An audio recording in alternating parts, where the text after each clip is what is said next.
Hey, bonjour, bonne semaine tout le monde. Je suis contente de vous retrouver aujourd'hui en formule préenregistrée, mais bon, je vous retrouverai quand même à un moment donné ou à un autre. Donc aujourd'hui, j'avais le goût de vous parler du stress. Mais le stress, un peu plus en profondeur, puis sur toute l'incidence que le stress peut avoir sur nos propres hormones. Parce que le stress, il est lié à l'action d'hormones comme l'ACTH. C'est une hormone qui est corticotrope. On va élaborer un petit peu plus en profondeur tantôt. Le cortisol, l'adrénaline, l'ocytocine et la vasopressine. La manifestation d'un stress, c'est toujours le résultat d'une réaction hormonale en chaîne. Puis ça se fait à partir des 5 hormones qu'on vient de mentionner. L'ACTH, qui est sécrété par l'hypophyse, qui est une glande située à la base du cerveau. Son rôle, c'est de stimuler les surrénales. Donc, les surrénales, c'est elles qui vont être en lien avec la production, entre autres, de cortisol. Le cortisol, lui, il a pour but de fournir au cerveau un bon apport en énergie pour nous préparer à faire face au stress. Il intervient également dans la régulation de la tension artérielle, dans la fonction cardiovasculaire et dans la fonction immunitaire. Le cortisol, c'est une hormone clé dans le fonctionnement du système, puis un cortisol qui est débalancé peut avoir des incidences assez importante, hein, que ce soit un cortisol qui est en faiblesse ou un cortisol qui est en excès. On a également l'adrénaline. L'adrénaline, elle prépare l'organisme également à répondre au stress. C'est le rythme cardiaque, c'est la respiration, c'est la pression artérielle, mais dans le fait qu'elle va augmenter, qui est en lien à l'adrénaline. L'adrénaline, là, ça va nous permettre d'avoir une force herculéenne dans une situation de stress intense. Donc, exemple, un enfant qui peut être pris sous les roues d'une voiture, c'est l'adrénaline qui va embarquer pour être capable de sauver cet enfant-là. L'ocytocine, c'est elle qui est principalement sécrétée lors des accouchements. Elle a un lien particulier aussi dans la relation mère-enfant. Et on a la vasopressine. C'est une hormone qui est antidiurétique. Il y a beaucoup de gens, hein, pour régulariser la pression, ils vont avoir un diurétique. Ben, c'est parce que c'est la vasopressine qui est en arrière de ça.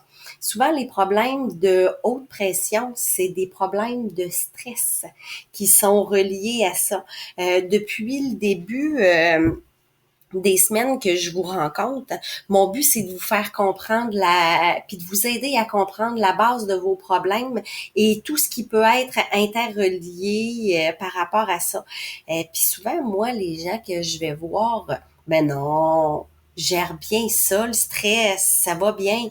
Ben c'est souvent mes gens qui sont pris avec une pression artérielle qui est augmentée. C'est des gens qui vont avoir des prédispositions cardiovasculaires, un système immunitaire qui peut être affecté également, des problèmes de rythme cardiaque. Voyons, qu'est-ce que j'ai? Mon rythme cardiaque qui s'emballe. Souvent, c'est le stress qui est en arrière de tout ça. Malheureusement, au niveau médical, ben, on vient pas toujours prendre tous les facteurs, puis une petite pilule, une petite granule, puis let's go, on pense que tout le problème va être réglé, puis on va prendre ça à vie. Quand on travaille sur la base de l'alimentation, sur l'aspect d'intoxication, sur la gestion du stress, le stress, on se le cachera pas, on peut pas l'éliminer à 100% de notre vie. Par contre, on peut avoir un impact sur les conséquences qu'il va avoir sur notre santé. Revenons à l'ACTH. Comme je le mentionnais plus tôt, c'est une hormone qui est synthétisée et sécrétée par l'hypophyse. Elle est en lien très important avec les glandes surrénales. Puis, au niveau des glucocorticoïdes, on va penser à cortisone, glucose. Donc, ça intervient de façon très, très importante dans le mécanisme de défense vis-à-vis du stress. Le cortisol, lui, c'est une hormone qui est stéréoïdienne, qui est sécrétée par les surrénales. Lui également joue un rôle très, très important dans le mécanisme de réaction du stress. Et l'adrénaline. L'adrénaline, comme je vous le mentionnais plus tôt, c'est elle qui va nous pousser à avoir une force qui est herculéenne, mais l'adrénaline, c'est aussi celle qui, vous savez, les gens qui vont être tout le temps rien que sur un runner, puis eux, ça peut manger de tout, de n'importe quoi, ça prendra jamais un once, ça carbure principalement au sucre. C'est des gens qui vont carburer à l'adrénaline. Malheureusement, il finit toujours par avoir un revers de médaille. L'adrénaline peut parfois être transformée en un excès de cortisol. L'adrénaline peut amener, une suradrénaline peut amener un épuisement. C'est souvent elle qui va être en lien avec le rythme cardiaque, avec la pression artérielle qui va être élevée. Donc, faut faire attention au niveau des types de gens qui sont de type adrénalien.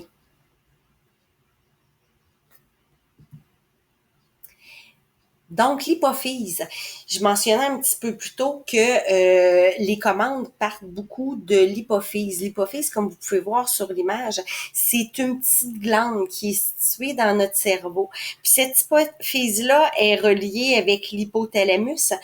C'est deux petites glandes qui sont également reliées avec les amygdales. Pas les amygdales que nous avons au niveau de la gorge, mais les amygdales qu'on a au niveau de notre cerveau. Les amygdales, c'est là où notre 0 à 7 ans, tout ce qu'on a vécu, qu'on n'a pas été capable d'exprimer, les événements positifs, négatifs, les réactions, en fait, notre ego, c'est les amygdales qui ont enregistré tout ça.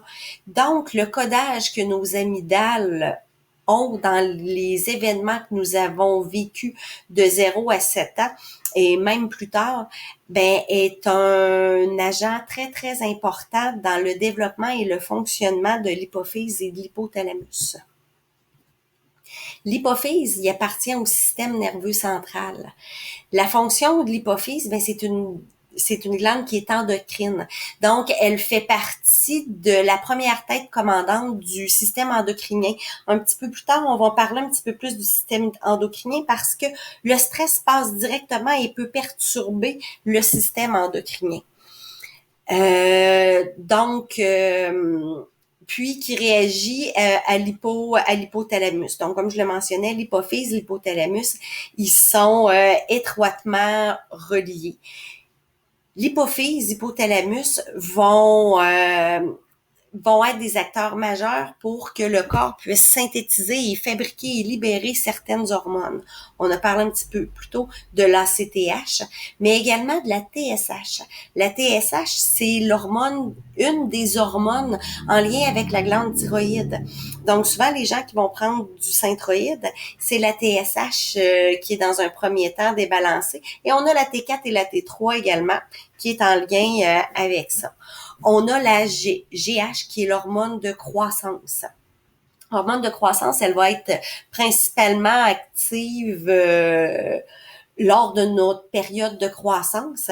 C'est également elle qui va être en lien avec un sommeil qui va être récupérateur ou pas. On a la prolactine qui stimule la production de lait.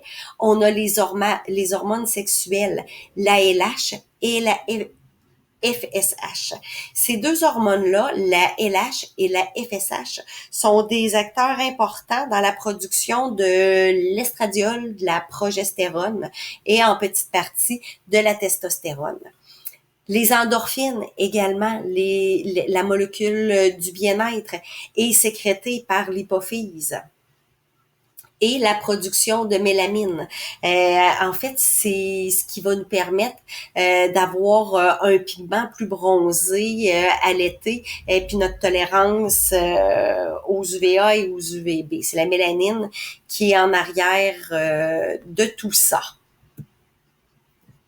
Les glandes surrénales. Donc, les glandes surrénales, c'est elles qui sont également acteurs principaux et majeurs dans la production des hormones en lien avec la gestion du stress.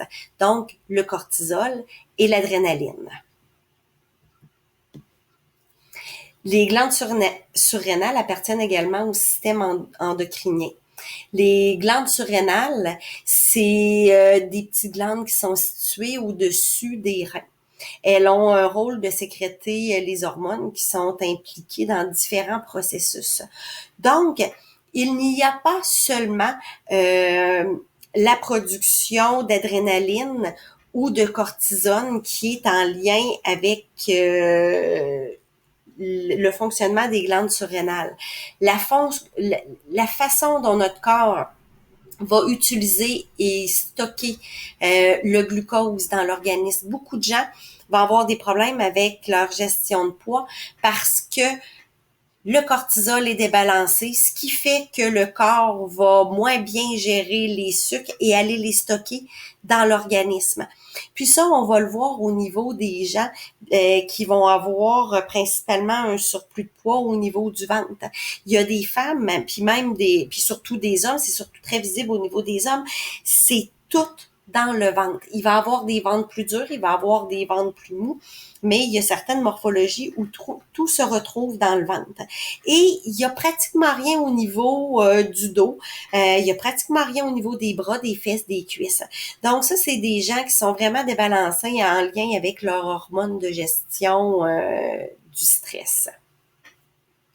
Les glandes surrénales assurent également l'équilibre, l'homéostasie entre le potassium et le sodium.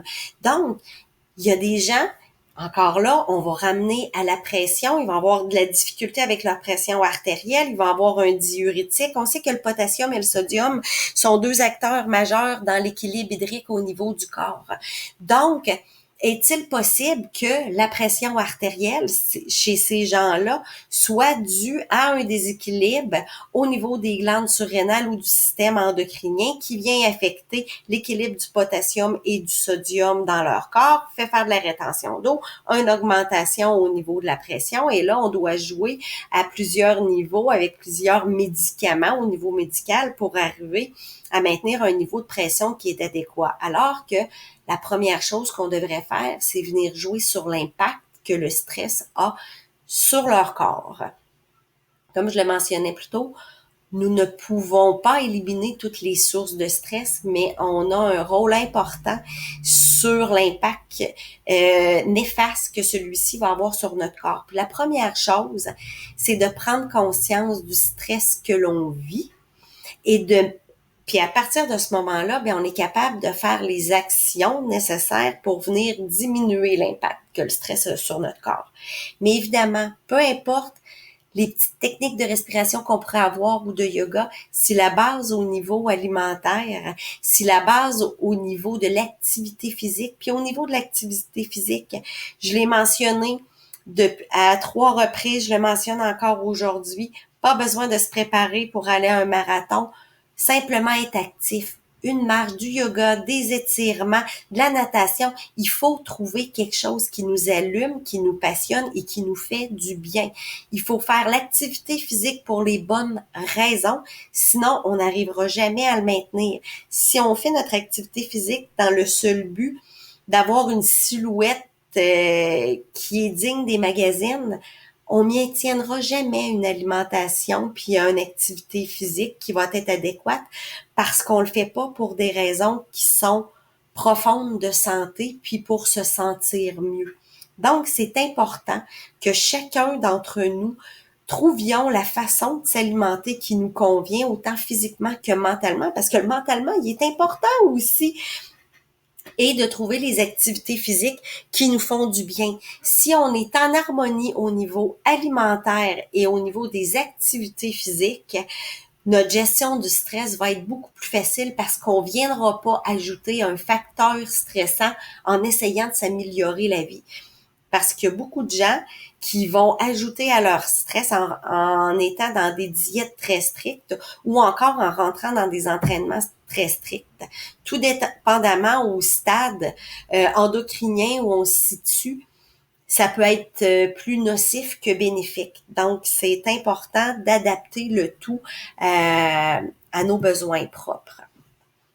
Donc, depuis tantôt, je parle du système endocrinien. J'ai parlé de l'hypothalamus, j'ai parlé de l'hypophyse, j'ai parlé brièvement de la thyroïde et des surrénales.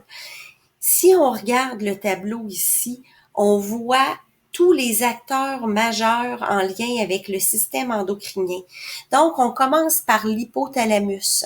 Suit ensuite l'hypophyse. Donc, l'hypothalamus a une incidence directe sur le fonctionnement de l'hypophyse, qui a une incidence directe sur le fonctionnement de la thyroïde et des parathyroïdes. Tout ça a une incidence directe également sur le fonctionnement des surrénales, sur le fonctionnement du pancréas. Le pancréas, il fait partie du système endocrinien. Donc, c'est la gestion de l'insuline, c'est la gestion des sucres, diabète de type 1, diabète de type 2. Même le cholestérol prend naissance par un déséquilibre au niveau du pancréas, bien souvent, et les ovaires et les testicules. Donc, tous ces organes-là ont une incidence entre elles. Donc, on peut avoir un déséquilibre au niveau du pancréas, puis en fait, la source première est la commande au niveau de l'hypothalamus ou encore la commande au niveau de la thyroïde qui fonctionne pas bien ou encore c'est les surrénales. Souvent, c'est les axes qui communiquent pas bien entre elles, soit par un déficit hormonal, soit par un surplus de certaines hormones qui va amener des coupures dans l'information. L'équilibre est hyper importante pour arriver à un système qui est optimum.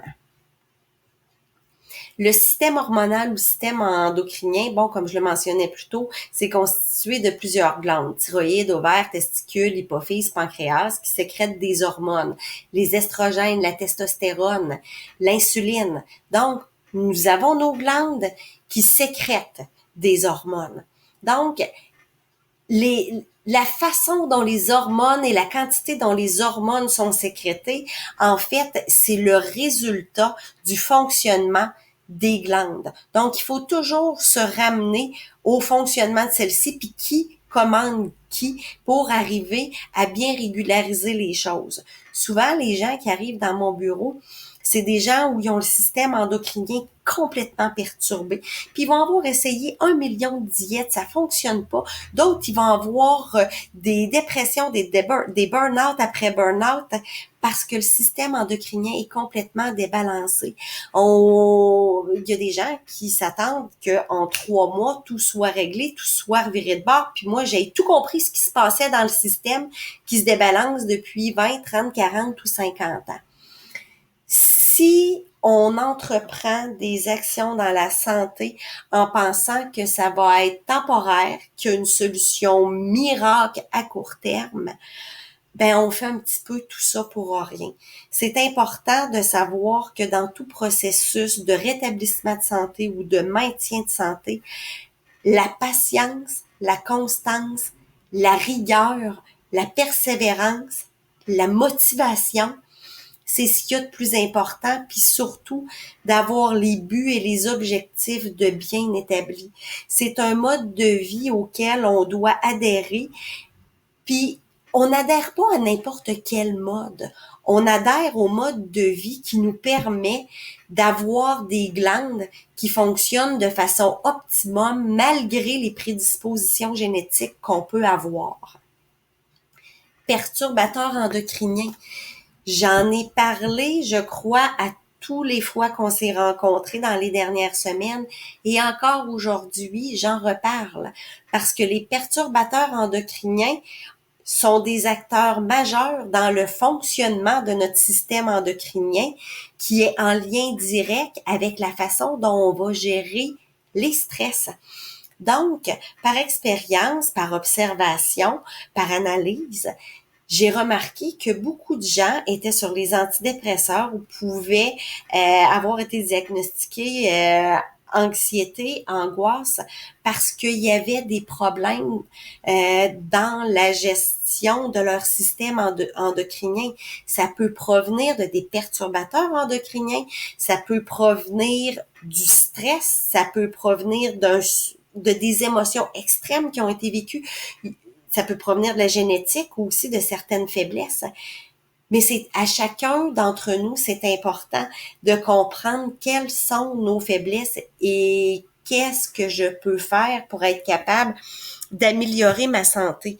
Donc, c'est important le plus possible d'essayer d'aller à la source. Est-ce que ça provient endocrinien? Est-ce que ça provient biochimique parce que c'est mon système à moi de l'extérieur? Donc, il y a moyen d'arriver à avoir des réponses plus claires et plus précises, mais ça prend du temps, ça prend de l'observation, ça prend de la conscience. Je vous dirais que dans toute chose, le secret pour être capable d'avancer et d'évoluer, c'est d'avoir de la conscience et de la connaissance. De la conscience sur comment je fonctionne dans mes réactions, comment je fonctionne dans ma biochimie, comment je fonctionne dans mon physique, comment je fonctionne dans mon émotif. Et d'avoir les connaissances, c'est d'aller chercher les informations, les compétences pour être capable d'arriver à réguler puis à moduler les prises de conscience que j'ai faites dans ma biochimie, dans mon psychologique, dans mon physique et dans toutes les sphères de notre vie. Donc, le mécanisme d'action des perturbateurs endocriniens. Les perturbateurs endocriniens agissent selon 3 mécanismes principaux. Le premier, imiter l'action d'une hormone et provoquer des réactions inopportunes de l'organisme. 2. Bloquer l'action d'une hormone en empêchant d'agir sur les cellules cibles. 3. Perturber la production, le transport, l'élimination ou la régulation d'une hormone ou d'un récepteur. Donc, peu importe le perturbateur endocrinien, ça peut imiter, bloquer ou perturber la production de nos hormones. Souvent, c'est nos hormones sexuelles au niveau de l'estrogène qui vont être le plus affectées. Mais la glande thyroïde aussi, beaucoup de dysfonctionnement au niveau de la glande thyroïde est en lien avec ça.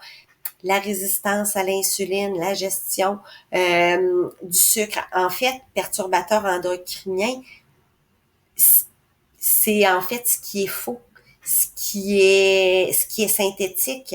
On va beaucoup retrouver les perturbateurs endocriniens dans tout ce qui est chimique. Puis ce qu'on ne sait pas, parce qu'il n'y a pas d'études qui ont été faites là-dessus, c'est l'effet cocktail de plusieurs perturbateurs endocriniens qui vont être consommés ensemble. Perturbateurs endocriniens ou pas, toutes les substances qui ont une activité endocrinienne ne sont pas forcément qualifiées de perturbateurs endocriniens. Le système hormonal dispose en effet de mécanismes de régulation qui permettent à l'organisme de corriger certaines modifications hormonales. Le thème de perturbateurs endocriniens ne concerne que les substances entraînant un effet nocif ou une pathologie sur l'organisme. Il faut également souligner que toutes les substances toxiques pour la reproduction ne sont pas nécessairement des perturbateurs endocriniens. C'est le cas par exemple de certains solvants, comme l'éther de glycol, l'éthanol, qui ont une action toxique directe sur les organes de reproduction, mais n'interagissent pas avec le système endocrinien. Donc, ce qu'il faut retenir ici, c'est que peu importe la substance toxique, elle peut avoir soit une incidence en perturbant le fonctionnement hormonal de notre système endocrinien, ou encore il peut venir, par son effet toxique, affecter directement certains organes. Oui, l'organe de reproduction, mais certains organes. Le développement du cancer est beaucoup en arrière de ça.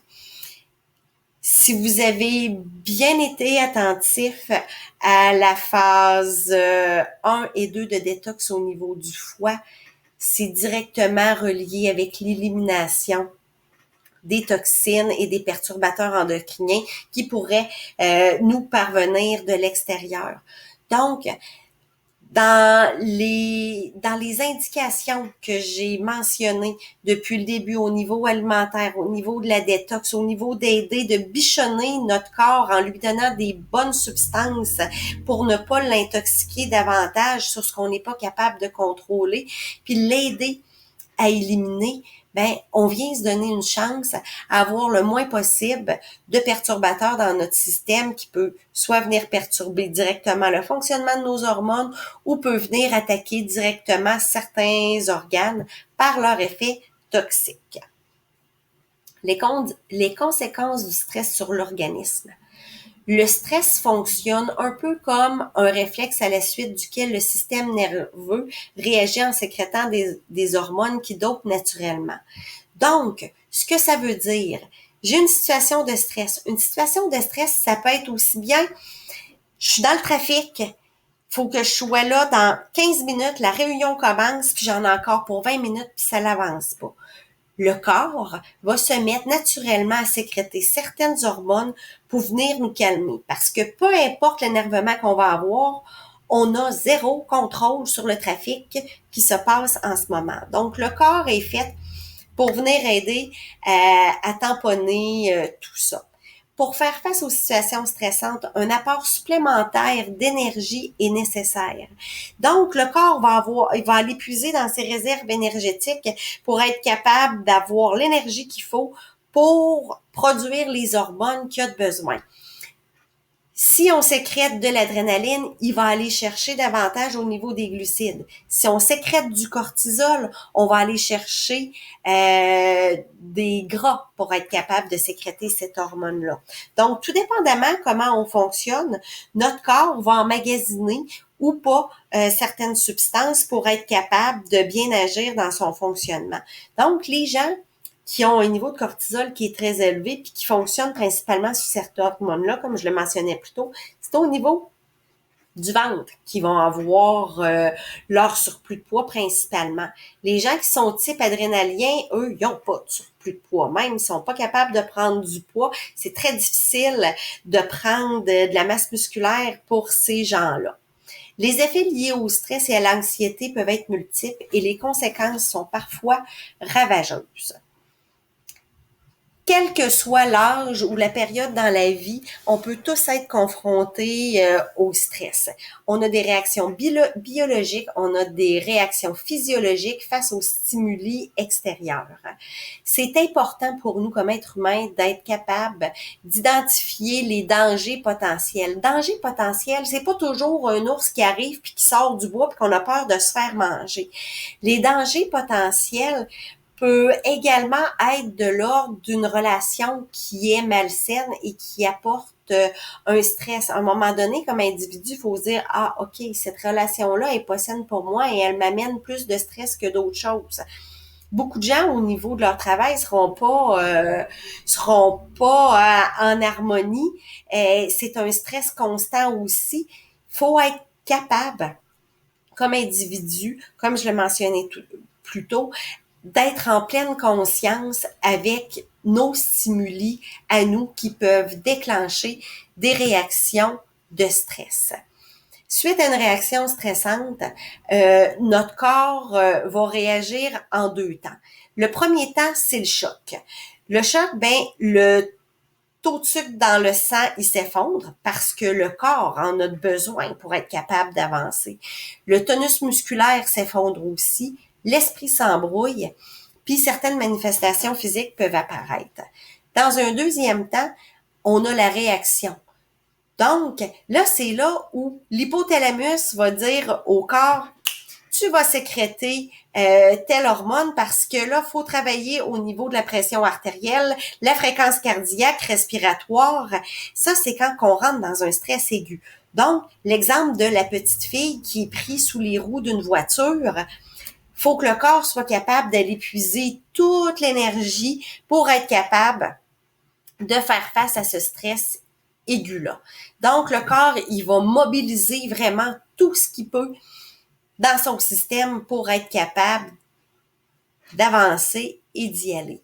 En fait, je parle de la petite fille sous les roues de la voiture, mais ça peut être la même chose pour l'annonce d'un deuil, l'annonce d'une perte d'emploi, des chocs émotifs très, très grands, une agression, un viol. C'est des stress hyper importants qui vont venir amener des réactions de stress aigu d'adrénaline, de force mentale, de force physique.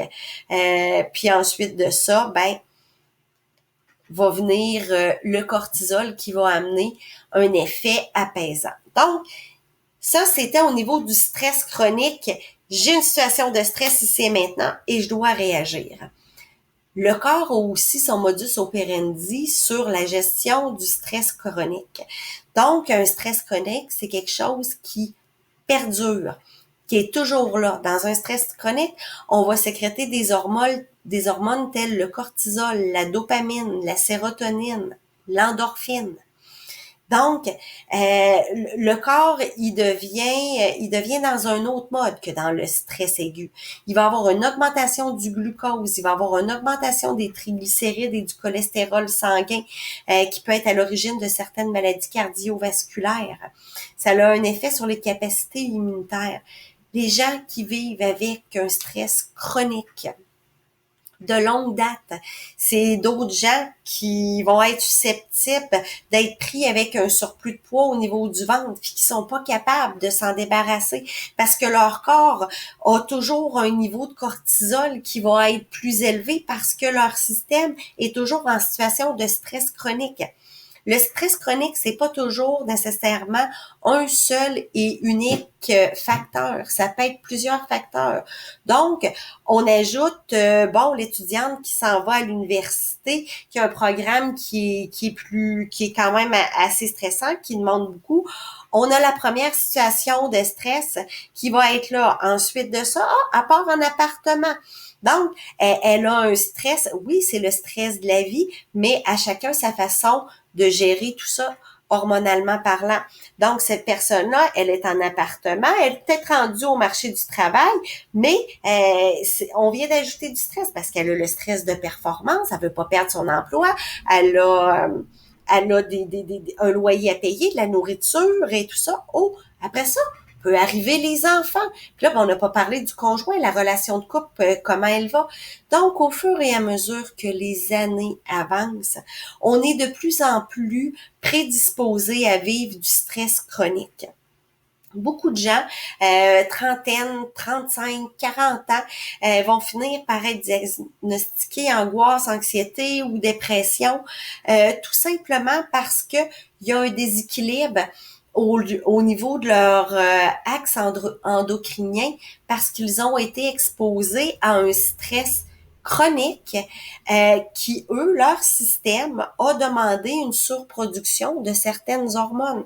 Comme je le mentionnais plus tôt, on a tous notre façon unique de gérer tout ça. Donc, une production plus élevée de cortisol, mais on peut avoir également une faiblesse au niveau de la production de la sérotonine, au niveau de la dopamine. Donc, avec les années, des fois, ça nous amène un plus grand déséquilibre qui fait que on a de la misère à gérer même les petites situations de stress. Puis finalement, c'est tout simplement que dans notre biochimie, on a certaines coupures. Petit à petit, en remettant les bases, en apprenant à se connaître, on est capable d'arriver à régulariser tout ça. Les réactions physiques. Les réactions physiques face au stress aigu. Les réactions physiques, c'est tout ce qui peut être au niveau de la pâleur, des tremblements, des sueurs, des malaises, des boules dans la gorge, des serrements dans la poitrine, des nœuds dans l'estomac, des spasmes digestifs, des extrémités froides, ça peut être des palpitations cardiaques également. Après un stress, souvent c'est l'épuisement physique, puis c'est l'épuisement psychologique. À la suite d'un événement traumatisant ou d'une répétition d'échecs, le stress s'installe puis il menace l'équilibre de l'organisme, comme je le mentionnais un petit peu plus tôt. Les premiers signes qui peuvent nous donner un indicateur que, moi, ça fait peut-être trop longtemps que j'ai été exposée au stress et il serait peut-être temps que je commence à faire quelque chose. Les palpitations cardiaques, les douleurs ou les tensions dans les mâchoires, dans le cou, dans le dos, des fatigues générales, des difficultés à l'endormissement, des réveils nocturnes, des vertiges, des difficultés à respirer, des nausées, des ballonnements. Donc oui, même les nausées, les ballonnements peuvent avoir comme origine un stress prolongé. Donc, puis il y a toute une tempête hormonale qui peut s'installer dans le corps aussi. Et qui dit tempête hormonale, ça peut déclencher plusieurs réactions en chaîne qui n'affecteront pas seulement le système endocrinien, mais qui va affecter également le fonctionnement du système nerveux. Le mécanisme biologique à eux seuls ne suffisent pas à gérer un événement stressant. Donc, c'est certain que nous, comme personnes, il y a des choses qu'on peut faire pour pouvoir s'aider à régulariser tout ça. Plus tard, je vous parlerai des vitamines, minéraux, des plantes qui peuvent être utilisées pour pouvoir venir vous aider. Dans le stress, il y a trois phases de stress. Il y a la première phase, qui est la phase d'alarme. C'est la mise en alerte de l'organisme. C'est l'augmentation de la vigilance, dilatation des pupilles, accélération de la respiration, rythme cardiaque, augmentation de la production du glucose pour apporter de l'énergie. En fait, la phase d'alarme, la majorité des gens, on va s'y retrouver la majorité du temps dans notre vie parce que c'est la gestion de notre stress quotidien. On gère les enfants. Il y a pas de surstress. On est vraiment dans la gestion des aléas de la vie. Ensuite, on a la phase de résistance. Donc, la phase de résistance, c'est le stress de longue durée. Stress de longue durée, on peut dire, on peut avoir eu des périodes plus stressantes. On a fait un changement d'emploi, ça peut nous prendre 6 mois à 1 an d'adaptation, combiné avec un enfant qui a des difficultés à l'école de façon temporaire. Un stress temporaire, mais qui va être de moyen terme, on peut s'installer dans une phase de résistance. Ensuite vient la phase d'épuisement. Phase d'épuisement, les stress chroniques, les stress vraiment de long terme. Les phases d'épuisement, souvent les gestionnaires d'entreprise, ceux qui ont un stress hyper dans le piton, qui gèrent 8000 affaires en même temps, ou encore des gens qui ont eu des successions d'événements traumatisants. Bon, ça peut être par des fausses couches, ensuite vient la séparation, ensuite vient le changement d'emploi, ensuite vient un nouveau conjoint, on s'adapte avec la famille recomposée. Donc, des situations comme ça peuvent également amener à des phases d'épuisement. Comment le stress agit sur le corps à court terme? Donc, certains autres signes qu'on pourrait avoir pour dire, bon, mon corps, il s'en vient dans une situation un petit peu plus de stress, puis il serait temps que je lui donne un petit peu plus d'amour. Troubles de sommeil et de l'appétit. Beaucoup de gens vont perdre l'appétit en période de stress. La fatigue, l'irritabilité, la nervosité, une tension musculaire, la baisse de libido, les problèmes au niveau de la mémoire, les troubles de concentration.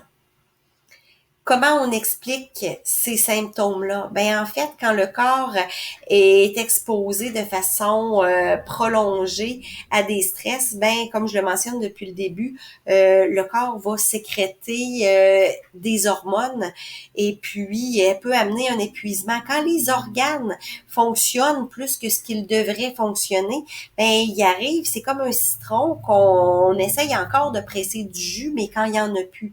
Le corps peut arriver dans des situations d'épuisement comme ça, mais ça, c'est parce que c'est le système endocrinien au complet qui n'a plus la force d'être capable de bien produire les hormones qu'il a besoin pour être capable de bien fonctionner et maintenir l'équilibre. Donc, dans les cas de stress chronique, une augmentation du sucre dans le sang, des triglycérides, du cholestérol, puis une diminution de l'efficacité du système immunitaire. Donc, c'est important quand on est en situation de stress chronique de prendre les actions qu'il faut pour se donner un coup de main à venir réduire les impacts négatifs. Qui dit un taux de sucre dans le sang plus élevé, triglycérides, cholestérol, maladies cardiovasculaires, une moins bonne efficacité du système immunitaire, on peut s'en aller dans les maladies auto-immunes aussi. Tout ça à cause de la façon dont le corps gère le stress ou à cause des événements qu'on a vécu dans notre vie, ou encore ça peut être avec une faiblesse au niveau de certaines hormones au niveau du cerveau. Donc, c'est important d'être capable, comme je le mentionne depuis plusieurs fois aujourd'hui, de vous connaître et d'être conscient de tout ce qui peut venir vous perturber et qui a un impact sur votre santé. Donc, les conséquences du stress à long terme, certaines maladies digestives, troubles cardiovasculaires, des maladies dermatologiques également, des infections à répétition, certains retards ou absences de règles, des maladies auto-immunes, fibromyalgie, polyarthrite rhumatoïde, certains cancers. Tout ça peut provenir d'un déséquilibre du système endocrinien. Le système endocrinien peut être perturbé par le stress, peut être perturbé par les perturbateurs endocriniens, peut être perturbé par notre génétique et notre épigénétique également. Les facteurs déclencheurs du stress. Nous avons le travail, nous avons la retraite, n'importe quelle situation à laquelle c'était imprévu, inattendu, un choc, un traumatisme peut déclencher le stress. Nous avons des stresseurs biologiques, puis nous avons des stresseurs psychologiques. Stresseurs biologiques, le bruit, la chaleur, le froid, la faim, la soif. Il y a des gens pour lesquels le jeûne intermittent ne sera vraiment pas une bonne alternative parce qu'on amène leur corps dans un stress biologique parce qu'eux autres, ils ont faim quand ils se lèvent le matin. Il y a d'autres gens, ils vont travailler à la chaleur ou au froid à longueur de journée, puis c'est un stress pour le corps, donc une production d'hormones pour aider à régulariser le stress. La soif des gens qui boiront pas de façon adéquate.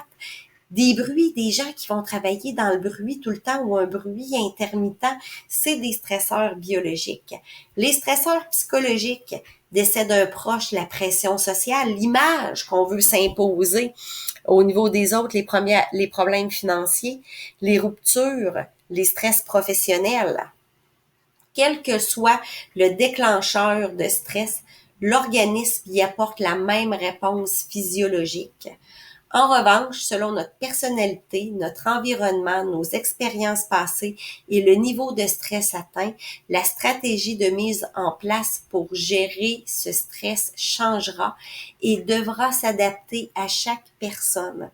C'est pour ça que dans ma pratique, depuis plusieurs années, j'ai enlevé les protocoles préétablis et je m'organise toujours pour avoir une approche qui est adaptée et personnalisée en prenant compte tous les aspects de votre biologie, de votre biochimie, de votre personnalité, de vos expériences passées. Parce que la façon de se traiter est vraiment unique à chacun et propre aux besoins qu'on a individuellement. Donc, les principales sources de stress, l'alimentation, les perturbateurs endocriniens, le travail, l'argent, la vie de couple, la vie de famille, le stress, les problèmes de santé, le stress. Le stress peut apporter des problèmes de santé et les problèmes de santé peuvent apporter du stress qui va entretenir les problèmes de santé et vous voyez la roue dans laquelle on vient de rentrer. Les problèmes relationnels, que ce soit avec la famille, avec les amis, avec les collègues de travail, le changement d'emploi, les séparations, l'arrivée d'un enfant, les déménagements, multitâches, faire la pieuvre, Les femmes, on est bonnes pour ça. Puis mes petits monsieur type adrénalien, vous êtes bons pour ça aussi. On entreprend 15 projets en même temps. Puis nous autres, ben, on sort l'épicerie, fait qu'on a la poussette d'un bras, on a le bébé de l'autre, puis on a 2 sacs dans la bouche. Let's go, on est capable de tout faire en même temps. On se trouve bien hot, là, mais pour de vrai, c'est pas si super que ça pour la gestion de notre hormone. L'environnement familial, l'environnement de travail, l'environnement social, la routine. La routine, ça peut être stressant aussi. Hein? Déjeuner, souper, dîner, boulot, dodo, c'est plate à la job, on n'a rien contre que ça finisse, j'attends rien que mon chèque de paye arrive, que les années comptent pour arriver à ma pension. C'est plate, c'est long. Ça aussi, ça peut devenir très stressant. Les deuils, les études, la circulation, un événement traumatisant, la cigarette, le café, l'alcool, la drogue, la pression sociale, l'image de soi. Donc, on est tous confrontés à un moment donné à un autre et à des niveaux différents à ces principales sources de stress là. C'est à nous, à moduler nos exigences, à regarder nos priorités, puis à prendre les actions qu'il faut pour être capable de diminuer les sources de stress, parce que des fois, ben, on a le don de s'en mettre plus que le client en demande. Donc, on a mentionné un petit peu plus tôt les différents types de stress, les stress aigus, les stress chroniques. On peut avoir des stress positifs, on peut avoir des stress négatifs également. Stress positif, un déménagement, yes, j'ai hâte, un nouvel emploi aussi. C'est des stress qui sont positifs malgré le fait que ce soit stressant. Donc, je vous laisserai le temps de pouvoir lire un petit peu plus, mais on a déjà pas mal mentionné tout ce qui était en lien avec cette page-là. On peut avoir le burn-out ou l'hyperstress en milieu professionnel, mais on peut avoir l'inverse aussi. Quand je vous ai parlé d'ennui tantôt, la redondance, on fait toujours la même chose, on n'a plus l'impression de se dépasser, de se surpasser, on a fait le tour, ben ça aussi, comme je le mentionnais, ça peut être très, très minant, puis ça peut être très stressant. Autant comme de l'autre côté, où est-ce que on a tout donné, on est rendu en haut, mais la langue à terre, puis dans le fond, tout ce qu'on fait, c'est nous en demander un peu plus. Donc, il faut faire attention parce que des fois, on est notre pire ennemi. Pourquoi s'exiger de rester dans une situation où on ne s'épanouit pas, et de l'autre côté, pourquoi se surpasser puis arriver à des niveaux ou des états pour prouver quoi et qui. Faut trouver nos propres réponses. Il y a des gens qui vont bien dealer avec ça, il y a d'autres gens qui dealeront moins bien avec ça. Donc, c'est de trouver nos motivations profondes à chacun. Donc, encore une fois, vous avez formulé de façon différente les effets du stress à court et à long terme. Donc, je vais vous laisser pouvoir regarder un petit peu plus ça, mais c'est plusieurs réactions physiques, psychologiques qu'on peut avoir allant de la perte d'appétit à la prise de poids, à une hyper émotivité, l'anxiété, nervosité, angoisse aussi. Souvent, il y a des gens qui vont développer de l'anxiété, de la nervosité puis de l'angoisse à cause d'une exposition au stress à long terme, ou encore suite à des événements stressants ou des événements chocs. Donc, c'est important, encore une fois, d'avoir conscience de ce qui se passe dans notre corps pour être capable d'avoir un impact dessus. Si on a des œillères de cheval puis qu'on se voit pas aller puis qu'on n'est pas conscient de ce qu'on vit ou de ce qu'on mange, de ce que notre environnement peut avoir comme impact sur nous, ben ça va être bien difficile de pouvoir prendre des actions et aller de l'avant. Comment lutter contre le stress? La première bonne chose à faire, mis à part avoir mis les bases au niveau de l'alimentation et de l'hygiène de vie, le rire. Le rire, ça dilate la rate, ça renforce la mémoire, ça rajeunit, ça fortifie le cœur, ça améliore le sommeil, ça donne de l'énergie. Donc, riez. Souvent, on a tendance à écouter certains téléromans qui peuvent être lourds à écouter parce que c'est toujours des problèmes. Puis pourquoi pas vous trouver une petite émission, une demi-heure par jour, par semaine, peu importe, je connais pas votre niveau d'activité de TV quotidienne, mais de vous trouver des émissions qui peuvent vous faire rire, qui peuvent vous faire décrocher du stress, du drame, puis de la lourdeur des problèmes qu'on vit dans notre quotidien. Donc, riez, apprendre à respirer. C'est important d'apprendre à respirer. Souvent, à mes gens, je vais donner comme devoir à faire l'exercice de la respiration en cohérence cardiaque. Donc, d'apprendre à maîtriser son inspiration et son expiration. C'est prouvé scientifiquement que la respiration en cohérence cardiaque réduit le niveau de cortisol de 30%, donc aide à amoindrir les effets néfastes que le stress pourrait avoir sur notre santé. Donc, hyper important d'apprendre à respirer. Oui, il y a certaines techniques au niveau du yoga qui vont vous apprendre à respirer à partir du ventre.